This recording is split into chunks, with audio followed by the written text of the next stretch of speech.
Vamos lá, turma. Nessa nossa segunda aula, que vai ser sobre o nosso capítulo 2, a gente vai estar interessado em estar aprendendo como efetuar as nossas estatísticas descritivas, dando um enfoque para a nossa representação tabular e também de uma forma gráfica. Ou seja, é nesse capítulo que a gente vai estar aprendendo a como condensar aquela quantidade de informação que a gente coletou, que é a nossa amostra, para agora conseguir estar descrevendo como está o comportamento das nossas variáveis. Então aqui vai estar um texto que vocês podem estar lendo com calma. Vamos para o que mais interessa. Essa aula não ficar tão longa. Então, por exemplo, vamos supor que nessa pesquisa, a gente tem uma pesquisa que a gente quer entrevistar eleitores de diferentes idades, podendo agrupá-los por faixa etária. Por exemplo, descobrir quantos eleitores entrevistados têm entre 16 e 24 anos, ou qual candidato obteve mais intenção de votos por faixa etária. Dessa forma, a gente consegue estar condensando as informações e até conseguindo visualizar algumas situações que ocorrem.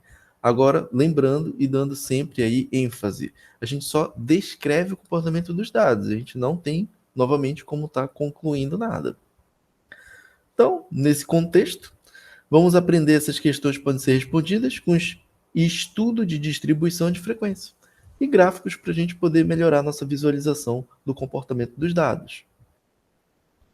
Então, assim que a gente for coletar nossa amostra, que a gente estiver, novamente, colocando nosso suporte informático, pegando aquele questionário, ou até mesmo coletando de forma indireta os nossos dados, a gente tem aqui a nossa primeira forma, que a gente chama de dados brutos. Então, quem são os dados brutos? São os dados que, de um certo grupo de valores, a gente não tem nenhum tipo de ordem, simplesmente coletou e simplesmente jogou no Excel ou qualquer outra planilha eletrônica. Então, vamos supor que a gente tem uma amostra aí de 24 indivíduos, ou elementos, objetos, e a gente coletou todas essas informações aqui sobre cada um desses indivíduos ou objetos. Vejam que não tem nenhuma ordem em si. Simplesmente eu poderia estar perguntando aí a idade de cada um de vocês e eu estaria tabulando aqui. Primeiramente, o primeiro indivíduo estaria com 94 anos, o segundo 40 anos, 73, assim sucessivamente, sem se preocupar com uma ordem bem estabelecida. Agora, quando a gente já dispuser os nossos dados em RAW, é quando a gente já consegue ordenar esse conjunto de dados. Ou a gente coloca de forma crescente ou decrescente. É mais padrão colocar ele de forma crescente. Vejam que esses dados aqui já estão ordenados, que são os mesmos anteriores, e ele está seguindo esse ordenamento aqui, do menor para o maior. Então a gente tem o número 1 como sendo o valor mínimo desse conjunto de dados, e o valor máximo como sendo 95. O que o RAW já vai estar fornecendo para a gente de informação? Foi o que eu acabei de destacar aqui anteriormente. Ele já vai estar fornecendo para a gente o valor mínimo e o valor máximo do nosso conjunto de dados, da nossa amostra. Então, algumas coisas a gente pode estar destacando na hora de estar efetuando essas etapas.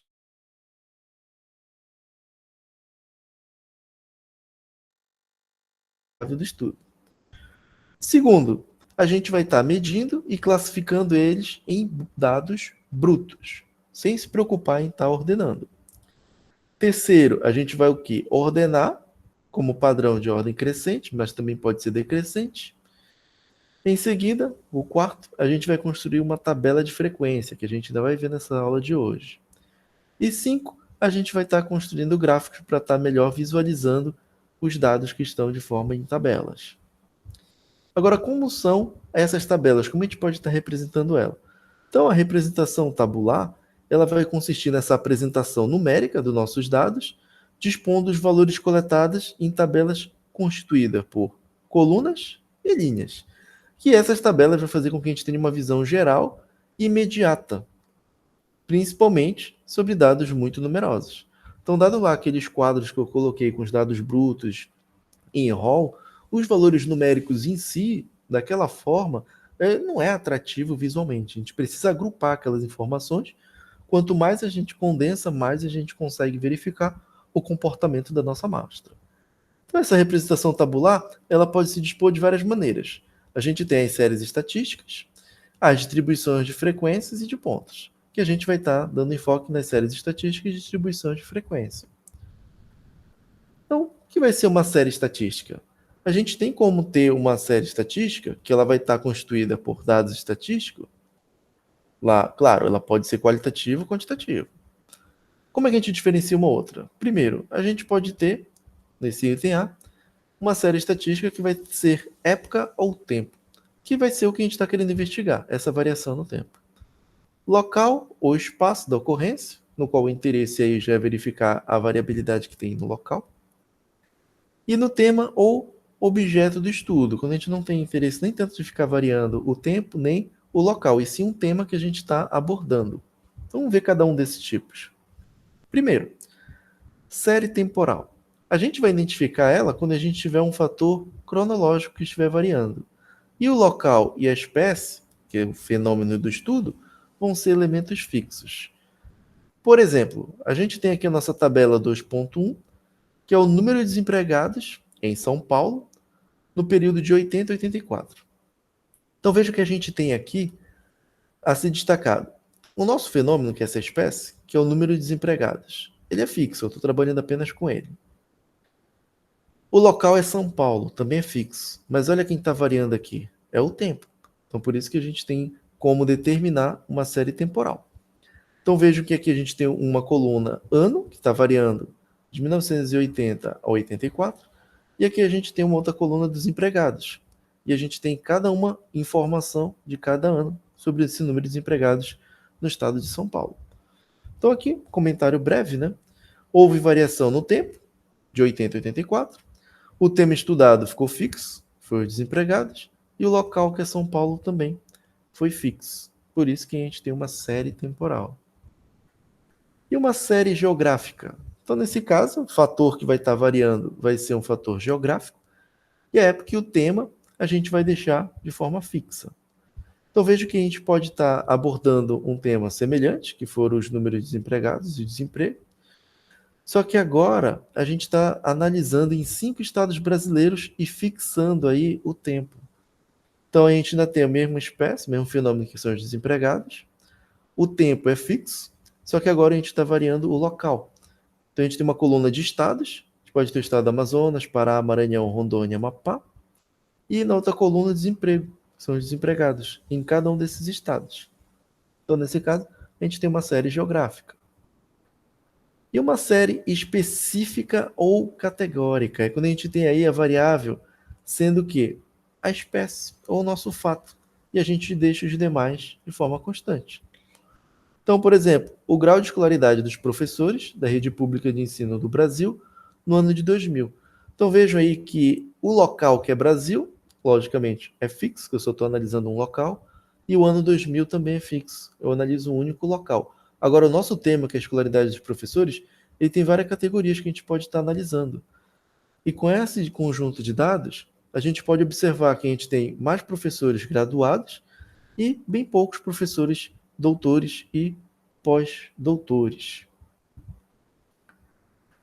Vamos seguindo, né?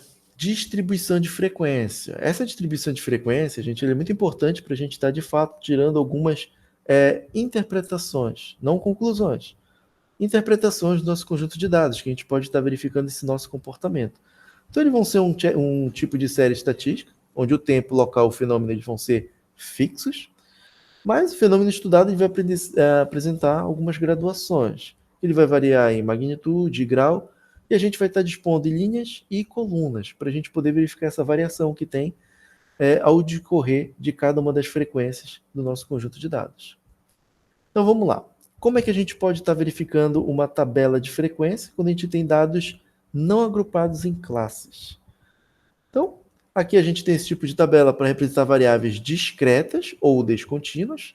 Então, vamos lembrar lá o que é uma variável discreta, é aquela que a gente consegue enumerar. E vamos verificar para o nosso exemplo 2.4. Então, vamos lá. A gente tem 5 moedas, vão ser lançadas simultaneamente 1000 vezes. E a cada lançamento, a gente vai contar o número de caras. Ou seja, eu posso estar lançando uma vez, eu posso contar, vai ter uma ou nenhuma cara. Então vamos lá. A gente vai ter o número de lançamentos nos quais 0, 1, 2, 3 e 5 caras foram obtidas e vão ser apresentadas nessa tabela. Então vamos lá, eu posso estar de 1000 lançamentos verificando o seguinte, em 38 não ocorreu nenhuma cara, em 144 ocorreu uma cara, 342, duas caras, assim sucessivamente. Então a gente tem a nossa variável, que é uma variável discreta, a gente está contando o número de caras nesses lançamentos, e aqui a gente tem o número de lançamentos, que é a nossa frequência. Quantos lançamentos a gente teve que ter para obter 0 cara, 1 cara ou até 5 caras. Então a gente tem aqui, ó, dos 1000, 25 lançamentos tiveram 5 caras. Então a gente tem esses dados aqui, eles não estão agrupados em intervalo de classe. Vejam que a gente tem aqui esses valores numéricos, sem estar obtidos em intervalo de classe. É apenas o único valor que está representando aqui a sua frequência, sua ocorrência. Então vejam aqui que a gente tem um textinho para a gente poder estar visualizando melhor. Na primeira coluna, o xi, que é a nossa variável, vão ser o número de caras, e a segunda vai ser denominado fi, ele vai ser a nossa frequência, né? Os valores que vão ser repetidos dessa variável, de cada uma daquela categoria, de cada uma daqueles números de caras. Ou seja, as respectivas frequências. Permitindo visualizar 38 vezes, não foi obtida nenhuma cara. E o maior número de repetições aconteceu com duas caras, ocorrendo 342 vezes, que é esse nosso valor bem aqui, o 342. E agora, se a gente tiver as tabelas de frequência, já sendo dispostos em agrupados em classes, que é o geralmente a gente vai estar trabalhando. Nesse caso aqui, a gente está utilizando uma variável contínua, mas ela também pode ser discreta. E a gente vai estar agrupando esses valores em classes. Entretanto, a variável for discreta, mas o número de valores for muito grande. Então, como o caso anterior, a gente não precisaria estar interpretando isso daqui com intervalo de classe. Eu poderia deixar da forma que está. Agora, vamos supor que a gente tivesse 6, 7, 8, 9, até 20 caras para estar analisando. Então, seria uma tabela muito grande. Seria mais fácil eu simplesmente dizer, olha, vamos analisar aí de 0 a 2 caras, de 2 a 4, de 4 a 6, assim sucessivamente. Então, eu consigo agrupar e a gente consegue ter uma informação mais condensada. Então, a gente tem aqui a nossa tabela 2.5, que só para exemplificar vai ser uma tabela de frequência com 5 classes. Vamos verificar aqui o que ocorre nessa nossa tabela. A gente está analisando o salário de alguns empresários, na verdade, 15 empregados de uma empresa. E aqui a gente tem a nossa frequência simples absoluta, que é aquela nossa frequência, quantas ocorrências tem naquela nosso intervalo. Então aqui, salário. Quem ganha de 1.000 a 2.200? A gente tem apenas 2 empregados que ganham nessa faixa aqui salarial. Depois a gente tem de 2.200 a 3.400. A gente encontra 4 empregados. Então notem que aqui a gente pode estar dizendo que tem 1, 2, 3, 4, 5 classes. E as frequências que são equivalentes a cada uma dessas classes. Se a gente pegar e somar essas nossas frequências, a gente vai ter o nossa amostra, que vão ser os nossos 15 empregados. Então, aqui a gente tem à disposição da gente para verificar o que é uma distribuição de frequência. Só que em nenhum momento ainda eu apresentei para vocês como obter esses intervalos aqui dessas classes, ou quantas classes a gente vai ter. Até então, a gente só está apresentando para vocês conhecerem o que é uma distribuição de frequência. Então veja, ó, na composição dessa tabela de frequência, tem que ser a primeira coluna os salários, e cada linha vai ser dominada de classe, sendo constituída de limites inferiores e superiores da classe. Ou seja, a gente tem esse 1.000 aqui sendo o limite inferior do intervalo de classe, e o 2.200 sendo o limite superior desse intervalo de classe. Assim sucessivamente, limite inferior, limite superior. E as classes elas vão estar se divididas em intervalos, que podem ser abertos ou fechados. Vamos verificar essa nossa notação. Então a gente pode ter aqui, ó, de 1.000 a 2.200. Notem que aqui a gente tem um traço. A gente tem essa nossa notação. Quando a gente tem esse traço aqui na vertical, significa dizer que ele é fechado nesse valor. ou seja, inclui o 1000. Se a gente não tiver esse traço aqui na direita, então significa dizer que ele chega bem próximo de 2.200, mas não chega a ser 2.200. Parecido quando a gente está vendo uma reta real e a gente tem aqueles nossos valores, vocês lembram? Ah, se eu tiver uma bolotinha fechada, é porque o valor pode ser exatamente aqui 1000. Aqui aberto em 2.200. Então ele chega próximo, mas não chega a ser 2.200. Vocês viram isso aqui lá quando estudam funções, reta real. Então, aqui eu só estou exemplificando essa primeira notação. A segunda, a gente simplesmente está invertendo. Vejam que a gente tem agora, na notação, a vertical na direita. Então, ele parte de 1000, mas não chega a ser 1000, e chega a ser exatamente 2.200. Essa outra notação a gente está fechando nos dois lados. Então, ele chega de 1000, ele é exatamente 1000, e vai em exatamente 2.200. E, nesse outro caso, só estou colocando uma linha. Não estou fechando nem na direita, nem na esquerda. Então, ele parte de 1000, mas não é exatamente 1000, e chega em 2.200. Na verdade, aproximadamente 2.200. Então, veja o que eu coloco aqui para vocês entenderem. 1.001 centavo, e ele vai chegar em 2.199,99 centavos. Não vai ser exatamente 2.200. A gente viu até agora apenas frequência simples absoluta. Só que a gente tem outros tipos de frequência que a gente pode estar obtendo. Então, quais são esses tipos de frequências que a gente pode ter na nossa tabela de distribuição de frequência?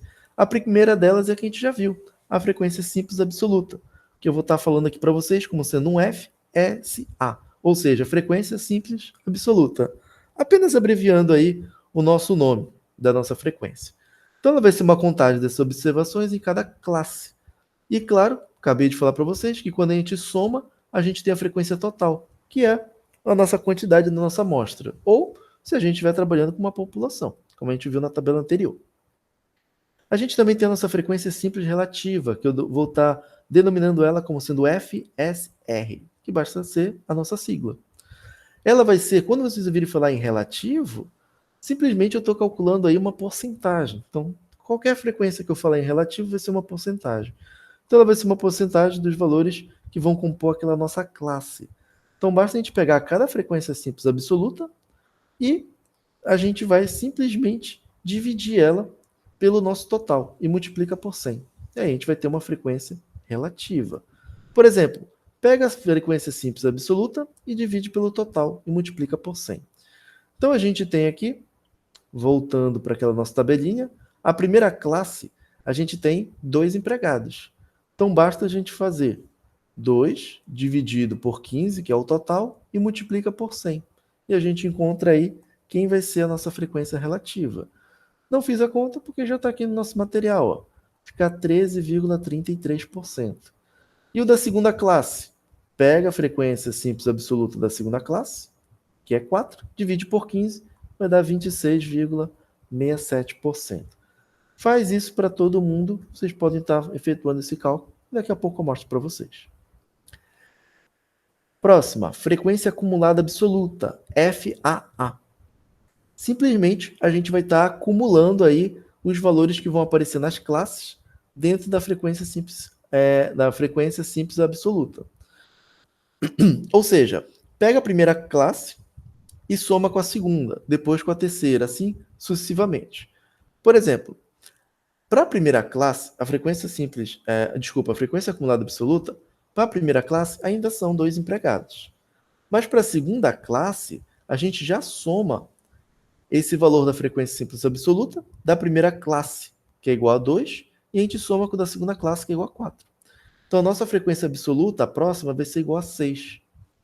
Ou seja, essa frequência ela vai explicar que 6 empregados ganham de 1.000 a 3.400. Ou seja, a gente agrupou as duas primeiras classes. E com isso a gente teve que somar a frequência que aparece em cada uma dessas classes. Poderíamos estar fazendo isso para a terceira classe. Ou seja, a gente soma a frequência anterior, que foi igual a 6, com a frequência da terceira classe, que é igual a 5. Então, 6 mais 5 dá igual a 11. Então, a gente chega à interpretação que 11 empregados recebem de 1.000 a 4.600. Vejam que como eu estou acumulando as frequências, eu sempre, quando for interpretar, eu continuo interpretando da primeira classe, o limite inferior da primeira classe, que é igual a 1000. E a gente pega o limite superior da classe que a gente está acumulando. Então a gente vai ter todo esse intervalo sendo a soma de todos esses empregados, que vão ganhar essa nossa faixa salarial. Fazendo isso para cada um, vocês podem estar verificando certinho, tá bom? Frequência acumulada relativa.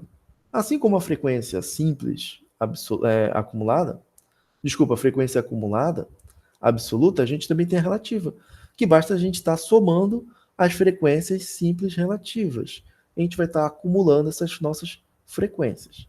Por exemplo, a frequência acumulada relativa da primeira classe vai continuar com o mesmo valor, assim como a gente viu da acumulada absoluta. Só que quando a gente já for somar da segunda classe, obter da segunda classe, a gente pega da primeira classe e soma com a segunda. Então, a gente tem aqui da primeira classe 13,33 e o da segunda 26,67. Quando a gente soma essas duas, a gente chega em 40%. Então vejam que anteriormente a gente disse o seguinte, ó, que 6 empregados, que foi o que a gente chegou aqui, ó, na frequência acumulada absoluta. 6 empregados ganhavam de 1.000 a 3.400. Agora, se eu utilizar a frequência acumulada relativa, eu tenho a interpretação agora que 40% dos empregados ganham de 1.000 a 3.400. Então, eu uso o valor absoluto ou eu posso usar um valor em porcentagem para estar discriminando quantos empregados estão recebendo nessa faixa de salários. Professor, qual é o mais indicado? Bem, para ser muito mais geral, você pode estar utilizando o valor de porcentagem. Porque se essa amostra for representativa, no nosso caso, a gente tem 15 empregados. Só que se a gente puder ter na população 100 empregados, a gente utiliza essa mesma porcentagem para estar podendo tirar algumas descritivas em relação a isso. Basta tirar 40%, mas de uma amostra maior. Então a gente já vai saber esse quantitativo. Quando a gente utiliza a contagem absoluta, a gente só tem informação dentro da nossa amostra. Então são 6 empregados, então são 6. Agora, se eu falo em 40%, eu posso aumentar esse tamanho da amostra, que eu já sei que são 40%. Isso tudo vai depender do tamanho da minha amostra. Fazendo aqui, né, para cada uma das frequências, vocês podem estar verificando como funciona, e a gente chega nessa nossa tabela 2.6. Aqui a gente tem o nosso intervalo de classe, que são nossas variáveis, a nossa variável de salário. A gente tem aqui a nossa frequência simples absoluta, FSA, que é a contagem, é quantos empregados tem em cada uma das classes, e a soma tem que ser o tamanho da amostra. Aqui a gente tem a frequência simples relativa, já coloquei o símbolo de porcentagem em cima para não repetir aqui embaixo. Então aqui a gente tem que na primeira classe 13,33%, a gente tem na quarta classe 20% e na última 6,67%. Quem vai ser esse FAA? É a frequência acumulada absoluta. Então, como eu falei para vocês, o primeiro valor vai ser igual a 2. O segundo, a gente simplesmente vai fazer o seguinte, ó, pega o 2 e soma com o valor da frequência simples absoluta da próxima classe. Então, 2 mais 4 igual a 6. Pega esse 6 e soma agora com 5, que dá igual a 11. Esse 11 somado com 3, 14. E esse 14 com 1 vai ser igual a 15. Tem que bater com o tamanho da nossa amostra, nessa última linha. E a nossa frequência acumulada relativa, aqui eu marco texto. A nossa frequência acumulada relativa, a gente segue o mesmo princípio e vai acumulando, mas aqui as frequências relativas. A gente começa com a primeira frequência, 13,33, e as demais simplesmente a gente vai somando esses nossos valores. Então, pega o 13,33, soma com 26,67, 40%. Pega o 40 e soma com 33,33, que deu 73,33. Pega 73 e soma com 20, vai dar 93,33, e depois soma com o 6,67, que vai dar 100%. Claro, como a gente está acumulando esses valores, o final também tem que dar 100%, que é o tamanho da nossa amostra, que é o total. Professor, mas o senhor só mostrou como a gente obtém essas frequências, o senhor ainda não falou nada a respeito de como obter esses intervalos de classe. Tudo a gente tem o tempo. Agora a gente vai verificar como obter esse intervalo de classe. Então, a primeira medida que a gente pode estar obtendo para calcular esse intervalo de classe é a nossa amplitude total. A amplitude total nada mais é do que a gente pega o valor máximo da nossa variável e subtrai do valor mínimo. Vocês vão ver que nos próximos capítulos isso aqui nada mais é do que a primeira medida que a gente tem para calcular a dispersão dos valores. Eu vou estar representando como AT essa amplitude total. Como eu obtenho a classe da frequência? Ou seja, esse número de classes que eu vou obter para poder fazer a minha tabelinha de distribuição de frequência. Simplesmente, a gente vai pegar a amplitude total e vai estar fazendo o seguinte cálculo, para estar representando, cada classe vai ser a letra K. Então, para eu saber quem é esse K, basta simplesmente estar utilizando algumas fórmulas. Tem a fórmula de Sturges, que vai ser utilizado 1 mais 3,332 vezes o log de n na base 10. Esse n vai ser o tamanho da amostra da população. Faz essa continha aqui que você vai achar quem é o K.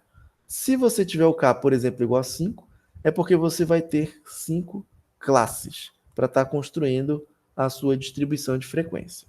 Tem outro método, que seria pegar o menor inteiro K, tal que 2 elevado a K tem que ser maior do que N.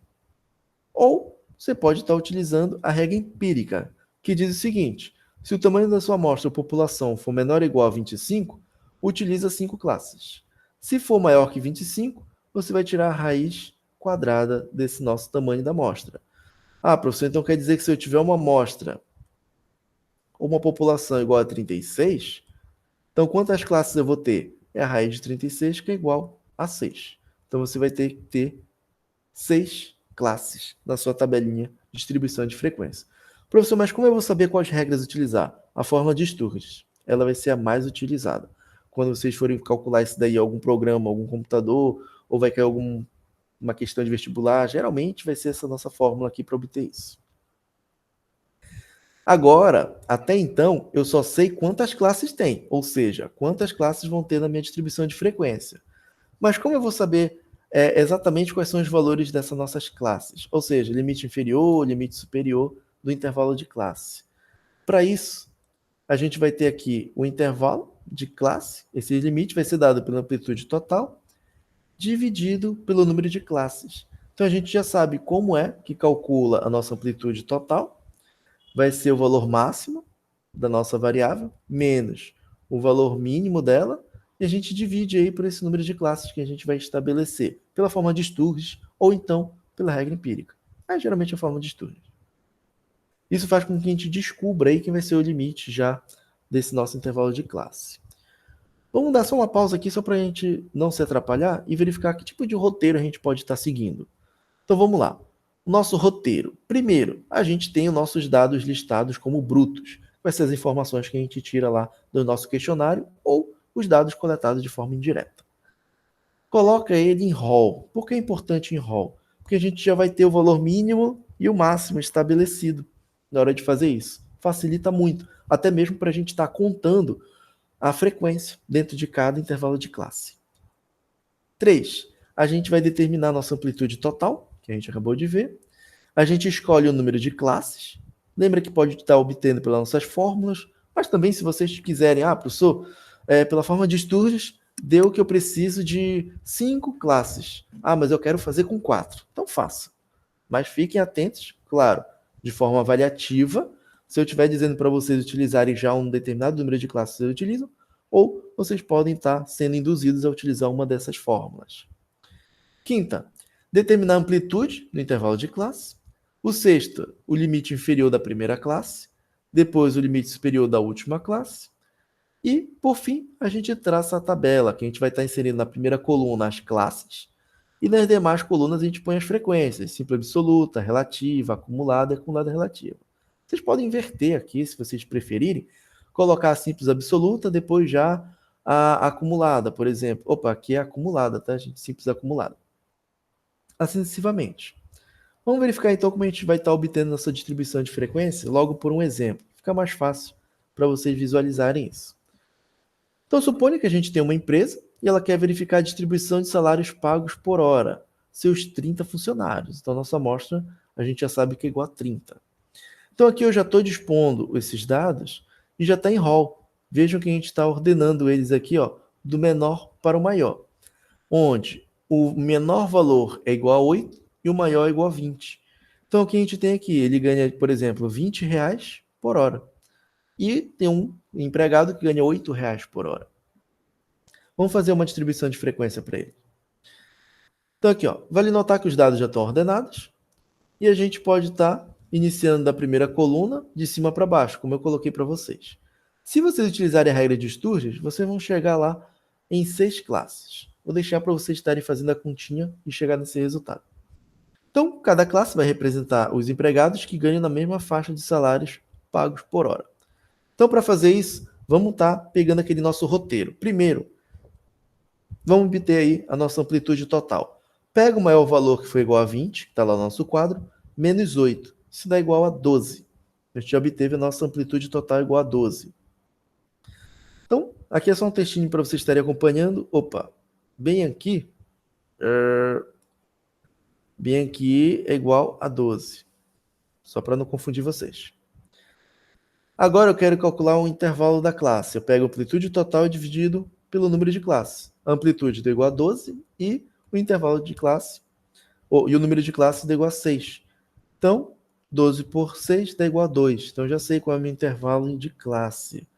Agora, eu vou estar construindo aí as minhas classes. Aconselhado não, a gente tem que pegar, né? Porque é muito conveniente, a gente está utilizando no limite inferior da primeira classe o menor valor da amostra, para a gente poder estar, de fato, abrangendo todos os valores da minha amostra. Então, com isso, bem aqui, gente, não é 8,3, tá bom? Isso aqui é igual a 8. Mudem no material, não vão confundir. Então, primeiro valor que a gente tem é igual a 8. Então, a gente vai somando sempre com o nosso intervalo de classe, que é igual a 2. Então, a gente vai ter 8 mais 2. Vai ficar a nossa primeira classe. Vai ser o menor valor, que é 8, e vai até 2. Chega a ser igual a 2? Desculpa, seja ser igual a 10? Não. Vai ser bem próximo de 10. Vamos verificar aqui quantos empregados vão ter nessa primeira classe. Então, a gente tem aqui, ó, 1, 2, 3, 4, 5, 6. 6 empregados ganham de 8 até 10 salários por hora. Reais por hora, né? Eu coloquei salários pagos por hora, pode ser. Não tem como entrar esses outros, tá, gente? É no máximo até 10, não incluindo 10. Então é assim que a gente vai fazer para cada um deles. Ou seja, aqui é o intervalo agora da segunda classe. Pega o 10, que ele é o limite superior da classe anterior, só que aqui a gente já insere o valor 10 com o traço na vertical. Então ele já parte de 10, soma com o intervalo da classe que é 2, então a gente chega nessa classe que é de 10 a 12. Depois pega, limite inferior vai ser 12, e soma com mais 2, que é o intervalo da classe. Vai ficar de 12 a 14. Assim sucessivamente, 14 a 16, e com isso a gente vai estar montando aí a nossa primeira coluna, que vai ser a das classes. Então aqui a gente já obteve a primeira classe, segunda, terceira, quarta, quinta e sexta classes. Agora basta a gente contar, como eu falei. Vocês voltam lá no quadradinho, lá no quadro, e verifiquem que tem 6 empregados que vão estar ganhando entre 8 até 10, no máximo 10 salários pagos por hora. Depois voltem lá no quadro e vocês vão contar que vão ter 9 empregados que vão ganhar de 10 a 12. Assim sucessivamente, vocês vão verificar quantos empregados estão ganhando em cada faixa dessa de salário. Professor, então como obter agora a frequência simples relativa? Esse 20%, você simplesmente vai pegar esse 6 e dividir pelo total, que é 30, e multiplica por 100. Isso faz com que vocês encontrem 20%. Então, isso aqui vai ser igual a 20%. E esse 30%, a mesma coisa, mas agora você vai utilizar o 9. Vai ficar 9 dividido por 30 vezes 100, que vai dar igual a 30%. Então, dessa forma que vocês vão encontrar a frequência simples relativa de cada uma dessas classes. E a acumulada? Bem, a acumulada é a mais fácil que tem, né, gente? Porque basta a gente ir acumulando os valores e somando. Então, a primeira frequência acumulada, absoluta, é 6. Agora você pega 6, soma com 9, vai dar igual a 15. 15 mais 11 dá 26. 26 mais 3, 29. 29 mais 0, o mesmo 29. E 29 mais 1 dá igual a 30, que tem que bater com o nosso valor da nossa amostra. Frequência acumulada relativa. Da mesma forma, mas agora a gente vai acumulando os valores relativos. 20 mais 30 dá igual a 50. 50 mais 36, 67 dá 86, 67. 86, 67 mais 10, 96, 67. 96, 67 mais 0 continua com 96, 67. E mais 3,33 a gente chega no nosso 100%. Professor, eu fiz em casa, não bateu exatamente 100%. Ficou 99,99, 100,01. Gente, vocês vão ter errado aí por erro de aproximação, de arredondamento. Então prestem atenção para vocês não cometerem esse tipo de erro, tá bom? O que a gente pode estar concluindo aqui? Vocês podem estar lendo o texto em qualquer outra forma, depois você lê o texto, mas eu vou estar tirando algumas interpretações já aqui.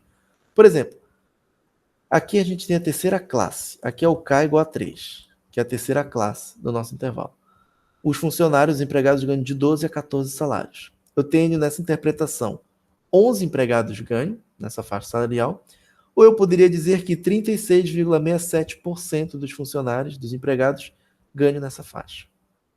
Ou eu poderia dizer que 26 empregados ganham entre 8 até 14 salários pagos por hora.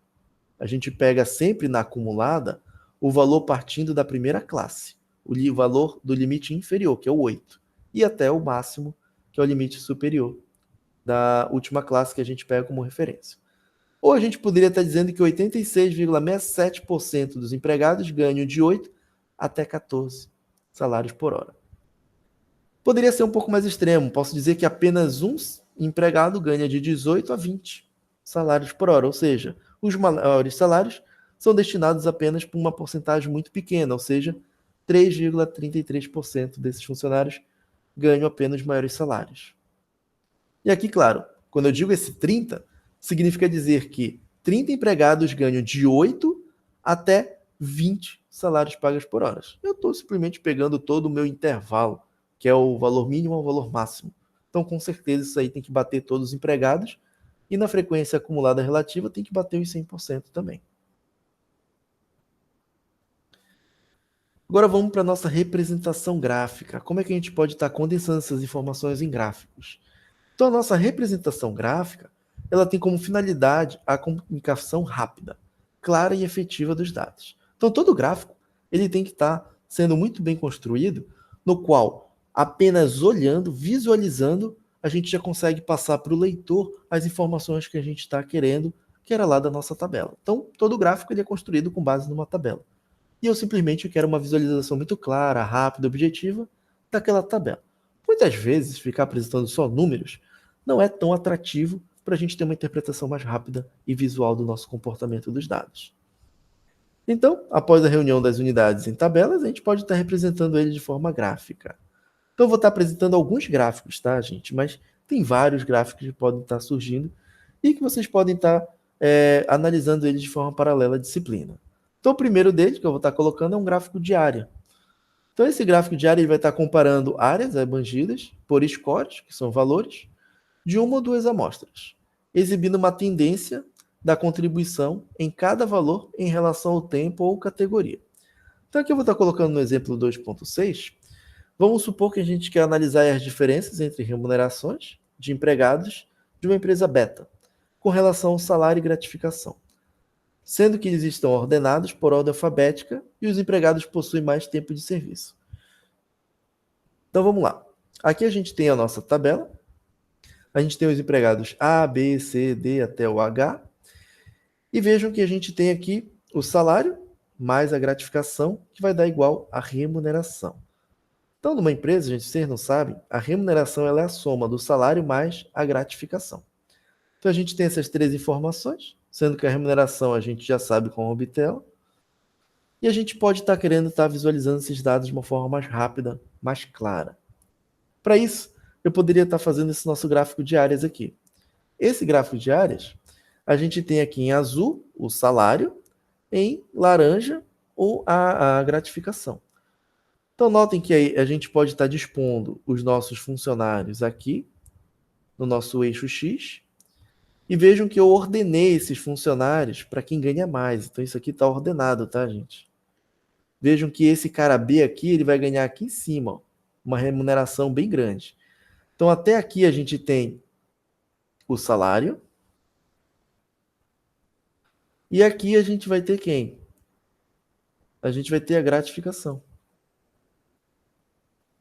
E, obviamente, a soma deles, a gente vai ter a remuneração. Tá bom? O que a gente pode estar visualizando? Em azul, como a gente tem o salário, por mais que o G ganhe menos que o H em relação ao salário, a gente pode verificar que essa evolução que a gente tem aqui, ela não se dá de forma muito crescente. Ela cresce, mas bem devagar. Mas a gratificação ela já é bem maior. Ela já tem uma inclinação bem mais acentuada. Então, entre os funcionários e os empregados, a diferença salarial ela se dá muito mais pelo incremento da gratificação na sua remuneração, para estar distinguindo melhor quem ganha mais e quem ganha menos nessa empresa.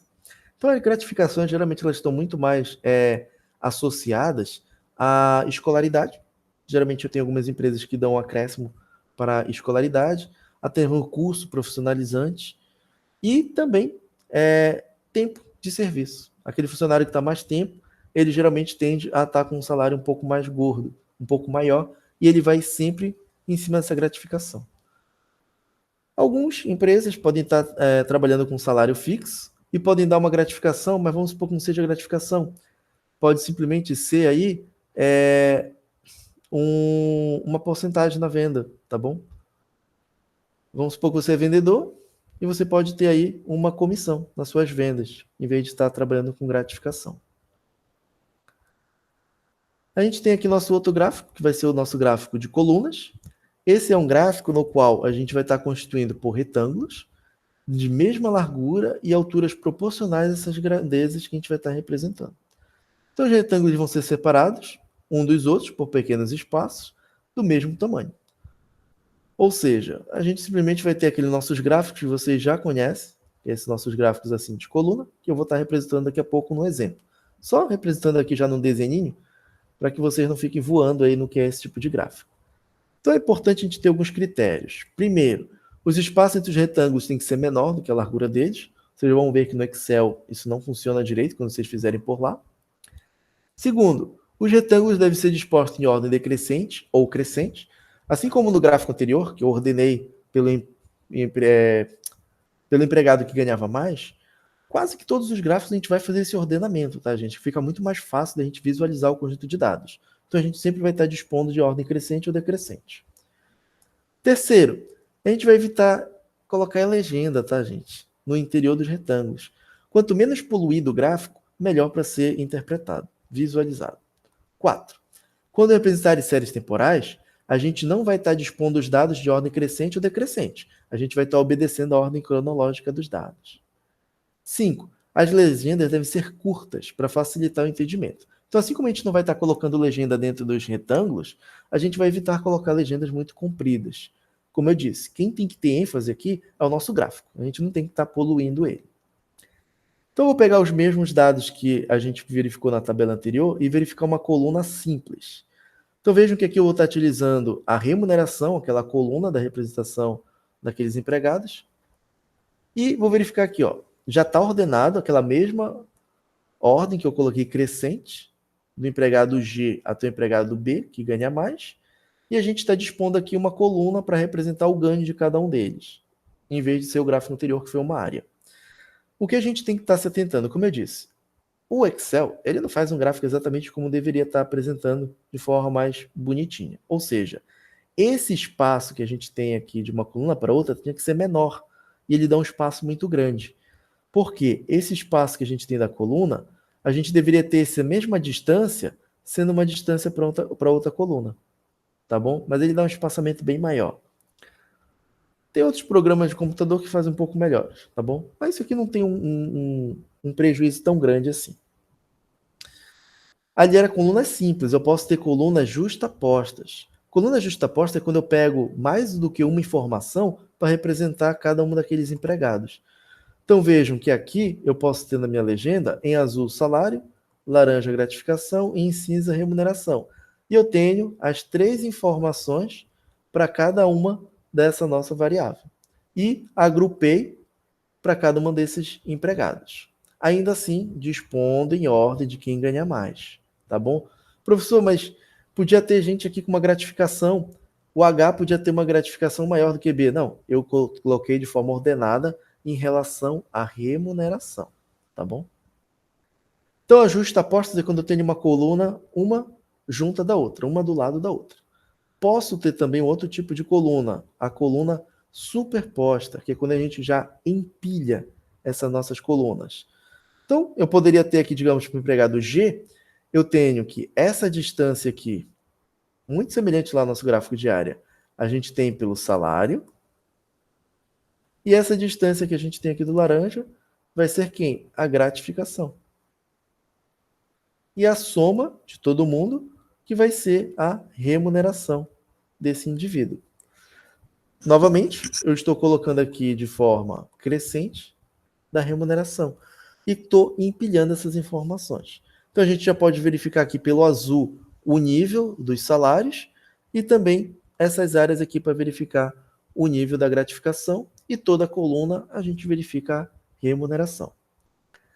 Gráfico de barras. Professor, qual é a diferença de ser uma coluna para uma barra? Bem, muito simples. Coluna é vertical, barra é horizontal. Em alguns lugares vocês podem estar verificando as informações como se fosse a mesma coisa. Tem gente que fala gráfico de barra e ele faz uma coluna, tá bom? Qual é a diferença de um para o outro? Por que a gente vai estar utilizando um em detrimento do outro? Simplesmente quando a gente quer colocar algumas legendas um pouco maiores. Por exemplo, vamos supor que eu não estivesse trabalhando com o empregado G, H, B. Vamos supor que eu tivesse o nome de cada empregado. Então, quando a gente for colocar em coluna, vejam que não ficaria nada atraente a gente em vez de colocar G, escrevesse o nome do empregado aqui. Não ficaria nada bom. Ficaria muito poluído. Então, se a gente quer colocar o nome do empregado, coloca em barra. Fica fácil da gente estar agora escrevendo e não fica nada poluído. Então, aqui eu não vou estar falando muito porque é os mesmos gráficos de coluna, mas agora dispostos de forma de barra. Então, o equivalente à coluna simples, a gente tem o barra simples. Basta deixar de forma horizontal. Justaposto, mesma forma. A gente tem como dispor os nomes deles, nomes fictícios, e deixa ele de forma horizontal. E, da mesma forma, barra superposta. No barra superposta, a gente vai estar deixando em forma horizontal, assim como fez na coluna superposta. Um gráfico muito importante, mega importante, é o histograma. O histograma ele vai ser a representação gráfica das nossas tabelas de frequência, que a gente acabou de estudar. Então, o histograma ele vai dividir uma série de dados em diferentes classes igualmente espaçadas e mostra a frequência dos valores dele. O que a gente pode estar fazendo aqui? É dando a ênfase que esse gráfico ele é muito importante para representar a distribuição de frequência. Essa distribuição de frequência a gente vai verificar como funciona o comportamento desses nossos dados, de forma visual. Pegando aqueles nossos dados lá de empregados, depois vocês podem estar dando uma lida aqui no texto, a gente pode estar representando aqui esse nosso histograma. Esse aqui já é o histograma, professor? Não. É só uma representação gráfica para vocês chegarem no histograma. Então vejam lá que naquela nossa classe de 1.000 a 2.200, a gente tinha 2 empregados. Então eu coloquei aqui empilhado 2 empregados para vocês verem como a gente constrói. A segunda classe, 2.200 a 3.400. Vejam que aqui a gente tem os salários, então é contínuo aqui esse nosso intervalo. Então assim que acaba o 2.200, começa o 2.200, tá bom? A gente empilha que a gente tem 4 empregados. Então aqui a gente poderia ter essa nossa coluna de 2, depois coladinha, é diferente do gráfico de colunas, que lá é espaçado. Aqui não. Como a gente tem essa continuidade da variável, as colunas são o quê? Coladas. Vocês vão verificar quanto intervalo a gente tem agora? 6, ou desculpa, aqui a gente tem quanto? 5 empregados. Depois aqui eu tenho 3 e por fim eu tenho um único empregado aqui. Então note que eu estou empilhando, então cada coluna dessa representa a quantidade de empregados, sei nem porque eu coloquei até aqui, né? Tá bem aqui o número 2. E colocar direitinho, aqui eu tenho o número 4, fui fazendo sem olhar, para vocês verem como o professor de vocês marca a touca. Aqui é o 3, para ficar certinho lá com o gráfico. E aqui vai ser 1. Pronto, bonitinho. Então vocês veem que essas colunas que a gente monta nada mais é do que as frequências simples, absolutas, que a gente tem na nossa distribuição de frequência. Então, só vou estar mostrando para vocês aqui, dessa forma gráfica, que vai montando, para chegar no nosso histograma. Esse histograma, gente, ele é importante para a gente estar analisando como está o comportamento desses dados. Então, verifiquem que a maior ocorrência está nessa classe, de 3.400 a 4.600. Então, ele tem a maior concentração desses dados. Posso ter aqui, agora, para a gente verificar um pouquinho melhor como é esse comportamento, o polígono de frequência. Esse polígono de frequência nada mais é do que a gente vai estar unindo os pontos médios aqui no nosso histograma de cada coluna. Por que isso é importante? A gente consegue verificar em termos de simetria e assimetria do comportamento dos nossos dados. Isso a gente vai ver lá no comportamento, no estudo, quando a gente verificar a dispersão dos dados. A gente vai verificar isso. Por quê? Se a gente tiver um gráfico no qual a gente tem uma curva dessa forma, a gente pode dizer que esses dados, só para dizer, que é exatamente simétrico. Então, esse lado aqui, esse volume desse lado é igual a esse outro volume aqui. Aí a gente pode dizer que esses dados são o quê? Simétricos. Professor, por que é importante saber esse comportamento dos dados, se são simétricos ou não? É porque quando a gente estudar probabilidade, a gente vai ver que existem distribuições de probabilidade, são modelos matemáticos, que já podem estar calculando probabilidade modelos de probabilidade de situações conhecidas no campo, nos eventos reais. Ou seja, qual é a probabilidade dos indivíduos ganharem até 3.400? Se eu quiser saber isso, basta eu pegar e fazer e calcular essa área aqui. Se eu calculo essa área, eu já sei a probabilidade desse indivíduo ganhar até 3.400. Professor, como eu calculo essa área? É por isso que a gente precisa aprender integral. Vocês já devem ter visto em matemática o estudo de integral. E a gente precisa calcular essa probabilidade utilizando integral.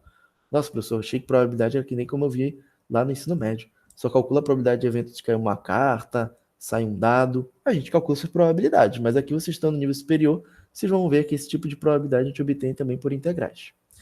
Ah, professor, podia ser também uma forma simétrica? Podia estar assim, esse comportamento, no eixo zero? Pode. Vejo que aqui a gente não tem uma simetria. E quando a gente tem esse caso de assimetria, existem outras distribuições de probabilidade que vão estar modelando esses tipos de ocorrência. Por isso que é importante aqui no início, em estatística básica, no início do assunto, vocês verificarem como é importante o histograma, porque ele que vai dar para a gente dicas, ele vai dar para a gente sugestões de que tipo de modelo de probabilidade a gente vai utilizar lá na frente. Posso estar apagando aqui esses retângulos para verificar só esse comportamento, que é semelhante ao que a gente poderia estar verificando aqui, tá, gente? E com eles que a gente pode calcular a probabilidade. Então veja como é importante distribuição de frequência e histograma. Ogiva. O que vai ser uma ogiva, professor? Calma, gente. Ele é parecido com o polígono de frequência. Só que aí a gente vai estar trabalhando mais com frequências acumuladas. Então vejo que aqui eu vou estar trabalhando uma frequência relativa, a acumulada relativa. Podia também estar utilizando a acumulada absoluta. Então eu tenho aqui, agora utilizando a coluna da frequência acumulada relativa. E claro, se é acumulativa, a gente sempre vai estar crescendo até chegar à totalidade dos nossos dados, que é 100%. Professor, por que é importante verificar esse tipo de situação? Porque, gente, eu acabei de falar aqui em cima, se eu quisesse calcular essa probabilidade, que está nesse intervalo aqui, eu faria esse recorte. Poderia verificar outro tipo. Professor, e se eu quisesse saber quanto ganha entre 3.400 até 3.600? Aí você calcula essa área aqui. Mas a gente vai querer verificar, de repente, esses tipos de evento. Mas se eu estiver calculando uma probabilidade que é acumulada, então eu vou estar acumulando essas probabilidades. Eu posso ter dessa forma. Aonde aqui em cima eu tenho o número 1, que a gente sabe que probabilidade só vai de 0 a 1. E aqui a gente tem todos os salários. Aqui a gente vai estar acumulando esses valores para verificar a probabilidade com o crescimento do salário. Estou falando rapidamente, só para vocês saberem que esse também, essa ogiva, a gente vai utilizar lá em probabilidade, tá? Lá a gente vê isso aqui melhor. Não se preocupe, só estou mostrando rapidamente a importância que se tem. Gráfico de linha. O gráfico de linha é um gráfico que a gente vai estar utilizando bastante, tá, gente? Porque a gente vai estar utilizando ele em séries temporais. Na economia aparecem muitas séries muitos dados que estão dispostos no tempo. Então a gente tem aqui no eixo das abscissas o x, que vai ser os pontos dos períodos, horas, que é o tempo. E a ordenada y vai ser o valor da nossa variável, que vai ser o nosso objeto de investigação. Exemplo 2.7. Então, a gente tem um gráfico lá do número de desempregados, que a gente já coloquei quando eu falei de série estatística, só que agora a gente vai representar de uma forma gráfica. Então, veja que se a gente for olhar aqueles números, como a gente tem trabalho com números grandes, a gente não consegue visualizar muito bem. 300 e poucos mil empregados em 1980, e depois em 91 a gente tem 375 mil empregados. Visualmente a gente não consegue verificar muito bem isso. Então, quando a gente trabalha com gráfico de linha, a gente pode verificar aqui um crescimento no número de desempregados que vai de 1980 a 82, uma leve queda nesse número de desempregados para 83 e depois volta a estar aumentando para 84. Aqui, como futuros economistas, só com esse gráfico vocês já podem estar tentando retirar algumas hipóteses. Tenta verificar então por que em São Paulo, nesse período de 80 a 82, houve um crescimento de desemprego. Aí por isso que vocês têm no curso de economia histórica, disciplinas que trabalham com história, economia brasileira. Aí vocês conseguem analisar o que aconteceu nesse período. Depois, analisar por que houve uma estabilidade no número de desempregados, ou seja, parou de descer, de ter uma tendência de queda e também de subida. Então, só com esse gráfico, vocês já conseguem estar tendo algumas hipóteses para estar futuramente trabalhando com modelos econométricos, que aí sim é o que dá muito mais substância, né, a se dizer de forma mais informal para os resultados de vocês. Diagrama de dispersão. Além da série temporal, que vai ser o que vocês vão utilizar muito, mas infelizmente vocês não veem no curso modelo de séries temporais, que é trabalhar a econometria de séries temporais, que seria um assunto que infelizmente vocês não estão sendo abordados na graduação, aqui na UEA. Mas outros cursos de graduação, e quando vocês fizerem prova da Ampec, concurso, vai ter séries temporais. Quem sabe um dia eu consigo dar, nem que seja um mini curso, alguma coisa semelhante para ajudar vocês. Um diagrama de dispersão, gente, ele vai ser agora um gráfico que eu vou estar relacionando duas variáveis. Por isso que eu falei amostras bivariadas. E ele vai ocorrer interessante para a gente poder estar verificando correlações e a nossa regressão linear, que a gente vai ver lá no final de estatística econômica e econometria a gente vê o que é uma regressão linear. Então, a gente vai estar verificando aqui as variáveis x e y, e a gente vai querer verificar isso graficamente, como elas variam ao mesmo tempo. Então, a gente tem aqui no exemplo 2.8, vamos supor que a gente tem uma fábrica, e a gente tem o custo e a quantidade produzida dessa fábrica. Então, a gente tem uma coluna de quantidade produzida e o nosso custo. Vamos verificar como a gente pode fazer isso de uma forma gráfica. Gente, cada um desses aqui é um par no ponto, é um par no plano cartesiano. Então, a gente pode estar fazendo dessa forma. Ó. A quantidade produzida no eixo X e o custo ele vai estar aqui no eixo Y. Por quê, professor? Porque isso daqui nada mais é do que lá no estudo de funções, vocês teriam uma função f de x igual, vamos supor que eu estou trabalhando aqui com essa reta, tá bom? Então ele vai ser um a mais o bx, onde o bx vai ser essa quantidade produzida. E esse f de x vai ser o custo. Por que tem que ser dessa forma? Gente, quem está explicando a nossa variável, que é a variável dependente da função, é a quantidade produzida, porque quando aumenta ou diminui a quantidade produzida, isso vai estar implicando no aumento ou numa diminuição do custo.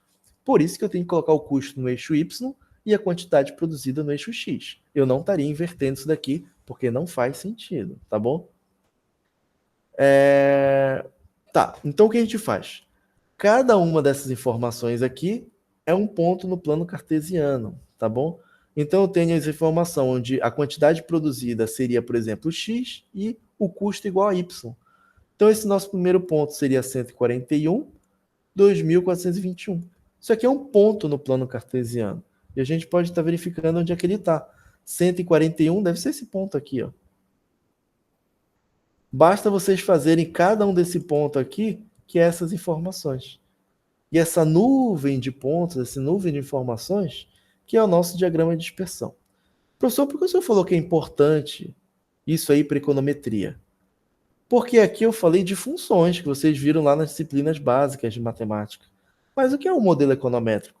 O modelo econométrico nada mais é do que uma função no primeiro grau, uma regressão linear simples, que a gente vai ter o coeficiente beta 0 mais beta 1 vezes x1 mais um erro associado. No modelo matemático a gente não tem erro, no modelo estatístico, econométrico, a gente tem um erro. Por quê? Porque o modelo matemático é essa reta aqui que vocês estão vendo. Essa reta aqui é exatamente esse nosso modelo da função da matemática. Por que a gente tem um erro? Porque na econometria a gente tenta aproximar por essa reta esses pontos. Mas vejam que a gente tem uma distância dos pontos para a reta. Tá vendo? Não fica exatamente em cima dos pontos, porque a gente comete um erro a estar aproximando isso. Então, na verdade, o modelo de econometria nada mais é do que uma função do primeiro grau que a gente trabalha lá na parte de matemática básica.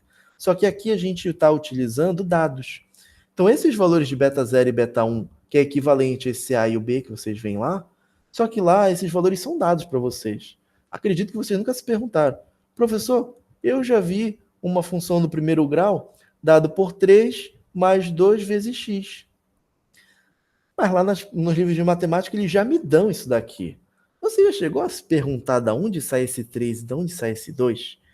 Bem, você simplesmente lembra, o 2 é o coeficiente angular, que é esse ângulo aqui que a gente tem nessa nossa reta, e o 3 ele é o intercepto, que é o valor que cruza aqui no nosso y. É isso que tu aprendeu na matemática. Mas como obter esses valores? Esses valores eles são obtidos a partir da estatística, gente. A gente pega dados e estima esses valores. E esses métodos de estimação desses valores aqui, dos nossos parâmetros, que é por meio de estatística, probabilidade, que a gente vai estar estimando esses valores. Então, rapidamente, só para vocês saberem que vão ver lá em econometria. Então, econometria, gente, não é que seja um bicho de 7 cabeças. Fica um pouco mais difícil, porque, obviamente, você vai ter que saber matemática, você vai ter que aprender, obviamente, estatística e probabilidade, e você vai precisar de economia, porque eu vou estar simplesmente fazendo modelos econômicos. Por isso que a gente chama de econometria. Então, para econometria, você vai precisar aprender, já ter uma noção de economia, matemática e estatística. Aí fica um pouco mais difícil porque une essas disciplinas tudo em uma só. Mas se vocês vão tirar de letra essas disciplinas, vão chegar lá sem muita dificuldade, tenho certeza. Vamos verificar aqui, né, um outro gráfico, pictograma. O pictograma, gente, ele não é um gráfico científico, tá? Eu coloco aqui para apresentar para vocês, porque como a gente está na Amazônia, a gente pode ter um interesse de estar divulgando nossos dados, principalmente para um público mais leigo. Vamos supor que a gente vá fazer uma palestra em alguma comunidade mais ribeirinha, ou até em algum bairro mais humilde, ou mesmo não sendo um bairro mais humilde, mas se a gente tiver estar expondo nossos resultados para um público que não é da academia, que não é universidade, que não é universitário, a gente pode estar fazendo um gráfico mais simples para visualizar isso. Por exemplo, vamos supor que a gente tem um estudo que a gente está analisando a quantidade de peixe pescado no rio A, de uma cidade, e do rio B, durante 80 e 2010. Então a gente tem aqui uma série temporal, onde em 1980 foram pescados 9.890 peixes, assim sucessivamente. E vamos supor que a gente vai para uma comunidade ribeirinha, querer mostrar como é que está essa quantidade de peixe pescado por ano. Não faz muito sentido a gente trazer uma série temporal, um gráfico de coluna. Gente, que tal trazer dessa forma? A gente coloca 1980 e coloca 2 cabeças de peixe lá. 1990, 3 cabecinhas de peixe. E cada cabecinha de peixe vai valer 5.000 unidades. Isso aqui é muito mais fácil para um público mais leigo verificar que está tendo que um crescimento na quantidade de peixe pescado nesse rio, tá bom? Tanto no rio A quanto no rio B. Ou, desculpa, no rio A da cidade B.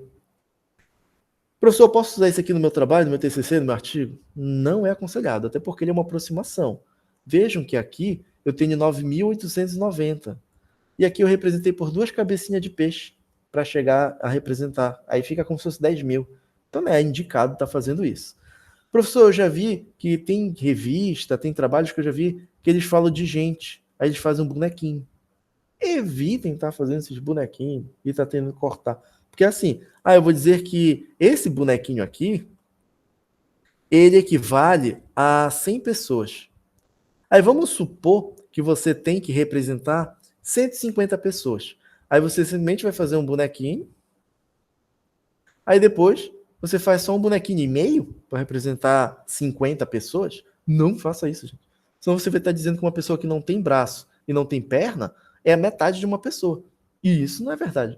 Então, na estatística, às vezes a gente tem que se adaptar já ao momento que a gente vive. Então, evitem. Vocês vão ver em revista, eles fazem isso.